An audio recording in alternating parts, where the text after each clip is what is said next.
साठी काय केलं ही सांगायची एक चांगली वेळ आहे. बंधूंनो, ज्यावेळी आम्ही कारभार हातात घेतला त्यावेळी ह्या बँकेच्या साधारण ठेवी होत्या 76 ते 77 कोटीच्या. त्याच 42 वर्षात ह्या बँकेमध्ये फक्त 76 ते 77 कोटीच्या ठेवी जमा झाल्या होत्या. त्यानंतर 7 वर्षात, अजून 7 वर्षही आम्हाला पूर्ण झालेली नाहीत, 6-6.5 वर्षामध्ये ह्याच ठेवी 160 कोटीवर गेल्या.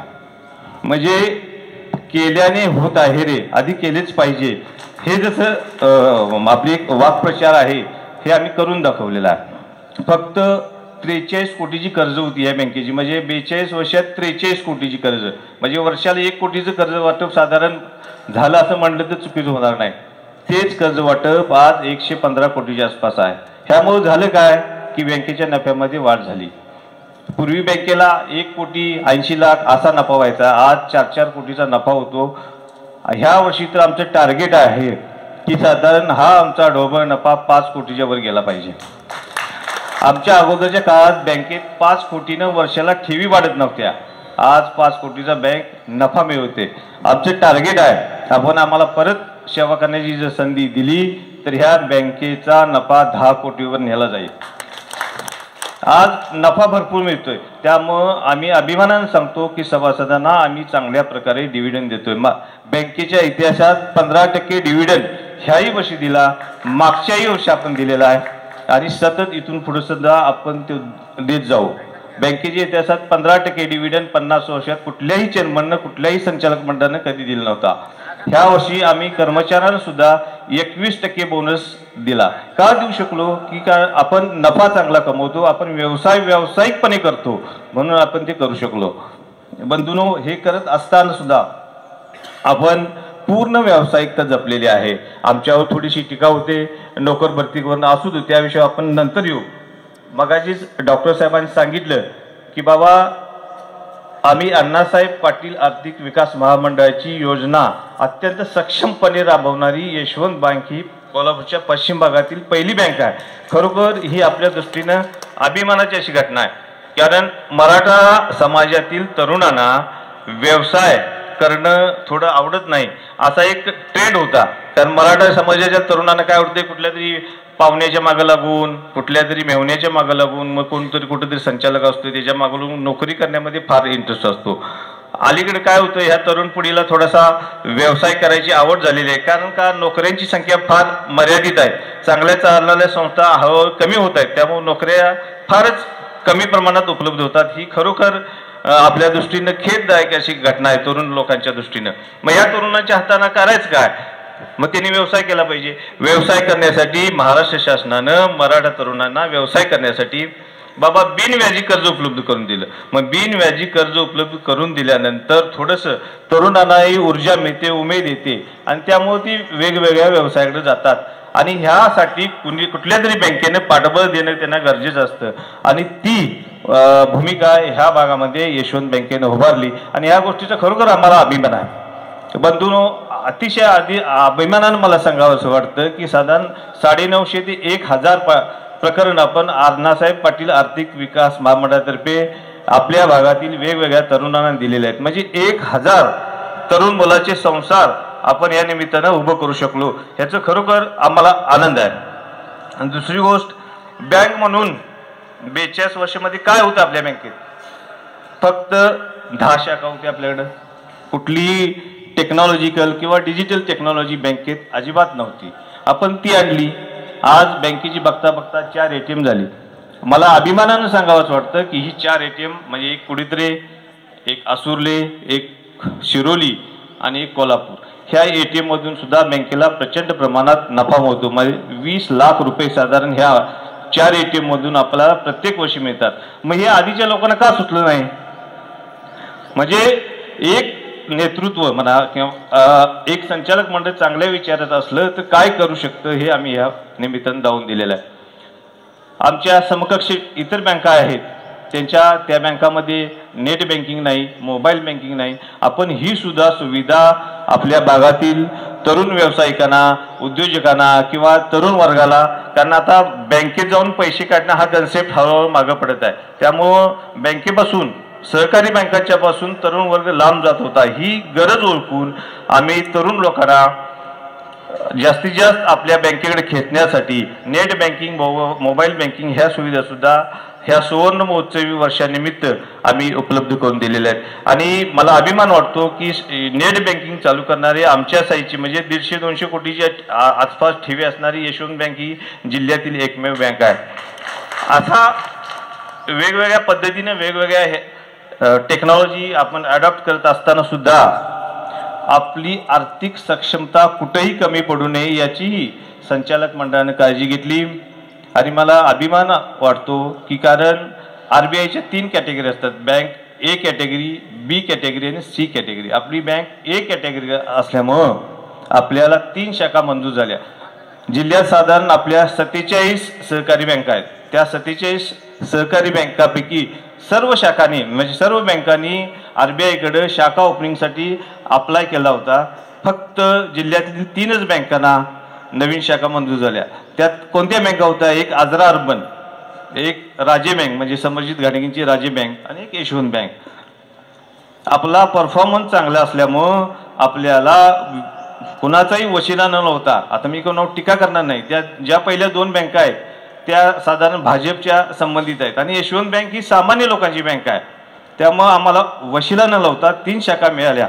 ही खरोखर आपल्या दृष्टीनं आनंदाची अशी घटना आहे. आणि ह्या शाखांचं कामकाज सुद्धा सप्टेंबर-ऑक्टोबर महिन्यामध्ये अत्यंत व्यवस्थितपणे चालू आहे. याचाही आपल्याला आनंद आहे. परितेची शाखा ज्यावेळी आम्ही ओपन केली त्यावेळी तिथे 1,06,00,000च्या ठेवी एका दिवसात गोळा झाल्या. ही सुद्धा आपल्या दृष्टीने आपल्या बँकेवर सभासदांचा विश्वास किती आहे हे दाखवतं. साधारण 60 लाखाच्या ठेवी आमच्या बिदरी शाखेत गोळा झाल्या आणि 70 ते 72 लाखाच्या ठेवी आमच्या शिरोली शाखेत गोळा झाल्या. एक उदाहरण देतो. आम्ही बाजार मोगाव शाखा चालू केली. साधारण त्या गोष्टीला आज 11-12 वर्ष झाली. अजूनही त्या ठिकाणी आम्हाला 3 कोटीच्या वर ठेवी आमच्या क्रॉस झालेल्या नाहीत. पण आम्ही ज्या ठिकाणी ह्या शाखा उघडल्या त्या ठिकाणी आम्ही पहिल्या दणक्यातच किंवा पहिल्या महिन्यातच 1 कोटीच्या वर गेलो. म्हणजे आमची लोकेशन सुद्धा किती प्रॉपर आहेत किंवा किती योग्य प्रकारे अभ्यास करून आम्ही ह्या शाखाची लोकेशन निवडलेली आहे हे आपल्या लक्षात येईल. असे करत असताना बँकेची आर्थिक सक्षमता कुठेही डिस्टर्ब होऊ नये ह्यासाठी सुद्धा आम्ही पुरेपूर काळजी घेतली. आम्ही ज्यावेळी आलो त्यावेळी बँकेचं शेअर कॅपिटल साधारण 3,01,00,000 रुपये होतं.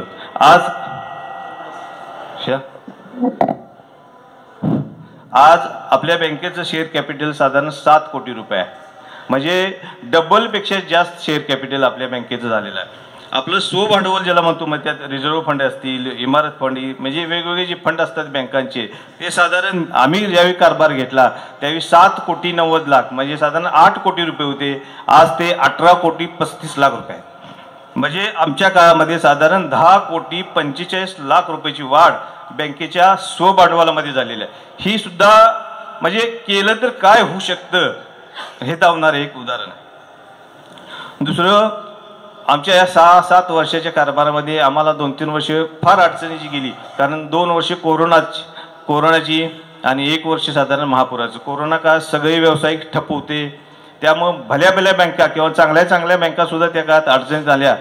पण त्या अडचणीतून सुद्धा यशवंत बँकेच्या संचालक मंडळानं यशवंत बँक चांगल्या रीतीने चालवून धावली. का? लोकांचा विश्वास या बँकेवर होता, कर्जदारांचा विश्वास या बँकेवर होता. कर्जदारांना मी विनंती केल्या गेल्या त्यांनी काही करून आपली NPA खातं NPA होऊ दिलं नाही. मग ही सुद्धा एक आपल्या दृष्टीने समाधानाची बाब आहे की जसा आम्ही ग्राहकांच्या म्हणजे कर्जदारांचा विश्वास ठेवतो तसे कर्जदार सुद्धा बँकेला कधी अडचणीत आणत नाहीत. बंधूंनो, आणखी आमची एक मोठी उपलब्धी सांगायची म्हटल्यानंतर 42 वर्षामध्ये ह्या बँकेच्या 10 शाखा झाल्या होत्या. त्यापैकी फक्त 2च शाखा स्वमालकीच्या इमारतीत होत्या. आम्ही या 6 वर्षामध्ये आणखी 2 जागा आमच्या बँकेसाठी घेतल्या.